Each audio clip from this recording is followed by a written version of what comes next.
మనుమసిద్ధి రాజు పాలించిన ప్రాంతం, మహాభారతాన్ని రచించిన తిక్కన జన్మస్థలం, వడ్లకు ప్రఖ్యాతి, రెడ్లకు ప్రసిద్ధి, రాజకీయ చైతన్యానికి ప్రతిరూపం నెల్లూరు జిల్లా. పూర్వం సింహపురిగా పిలువబడే ఈ ప్రాంతం నేడు నెల్లూరుగా రాష్ట్ర రాజకీయాల్లో ప్రత్యేక గుర్తింపు పొందింది. ఈ జిల్లా రాజకీయాలు చాలా చిత్ర విచిత్రంగా ఉంటాయి. ఇక్కడ ఉండే తగువులు తగాదాలు మరెక్కడా కనిపించవనే చెప్పాలి. రంజైన రాజకీయం చూడాలన్నా, స్వపక్షంలోనే విపక్షం చూడాలన్నా నెల్లూరుని ఆశ్రయించాలి. ఇక్కడి రాజకీయం మొత్తం నెల్లూరు పెద్దారెడ్డి చుట్టూనే తిరుగుతుందని రాజకీయ విశ్లేషకులు చెబుతుంటారు. తాజాగా ఓ వైసీపీ పెద్దారెడ్డి టీడీపీ అధ్యక్షుడు చంద్రబాబుకి నిద్ర లేకుండా చేస్తున్నాడు. మరి ఆ వైసీపీ పెద్దారెడ్డి ఎవరు? ఆ వివరాలేంటో ఇప్పుడు చూద్దాం.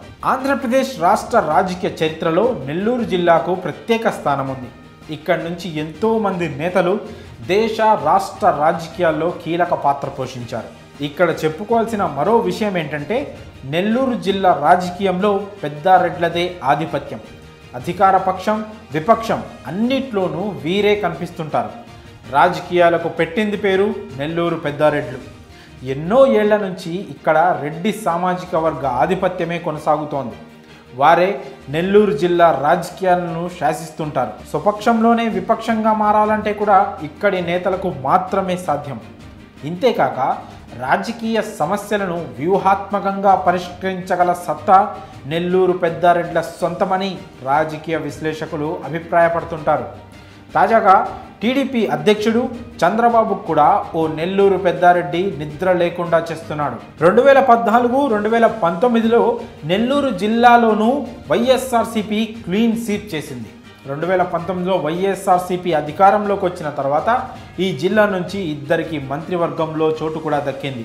ఇక అనంతరం జరిగిన రాజకీయ పరిణామాల కారణంగా ఈ జిల్లాకు చెందిన 3 వైసీపీ ఎమ్మెల్యేలు పార్టీకి రెబల్స్గా మారారు. అనంతరం ఏకంగా పార్టీని వీడి టీడీపీలో చేరారు. కోటంరెడ్డి శ్రీధర్ రెడ్డి, ఆనం రామనారాయణ రెడ్డి, మేకపాటి చంద్రశేఖర్ రెడ్డిలు టీడీపీలో చేరారు. దీంతో వైసీపీకి గట్టి షాక్ తగిలిందనే అభిప్రాయాలు వినిపించాయి. అయితే వెంటనే సీఎం జగన్ చర్యలు తీసుకొని మొత్తం మార్చేశారు. ఇప్పటి వరకు వైసీపీకి కంచు కోటగా ఉన్న నెల్లూరులో ఈసారి ఎదురుదెబ్బ తప్పదు అనే అభిప్రాయాలు వ్యక్తమయ్యాయి. అలానే చంద్రబాబుతో సహా టీడీపీ నేతలు లోపల తెగ సంతోషపడిపోయారట. ఇలాంటి సమయంలో అందరినీ ఆశ్చర్యానికి గురిచేస్తూ ఎంపీ విజయసాయిరెడ్డి నెల్లూరు పార్లమెంట్ సమన్వయకర్తగా నియమితులయ్యారు. వచ్చి రావడంతోనే ప్రక్షాళన మొదలుపెట్టారు. అసంతృప్త నేతలను స్వయంగా వారి ఇంటికెళ్ళి కలుస్తూ సమస్యలను పరిష్కరిస్తున్నారు. ఇలా నెల్లూరు జిల్లాలోని అన్ని నియోజకవర్గాల్లో ప్రత్యేక దృష్టి సారించి సమస్యలను పరిష్కరిస్తున్నారు. మానుగుంట మహేందర్ రెడ్డిని కలవడమే అందుకు ఉదాహరణ.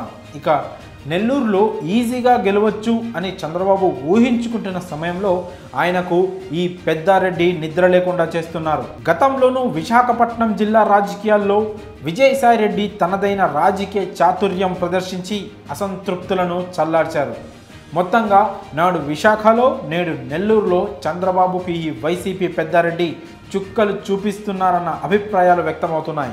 మరి నెల్లూరు రాజకీయాల్లో తనదైన ముద్ర వేస్తున్న వైసీపీ పెద్దారెడ్డి అలియాస్ విజయసాయిరెడ్డిపై మీ అభిప్రాయాన్ని కామెంట్స్ రూపంలో తెలియజేయండి.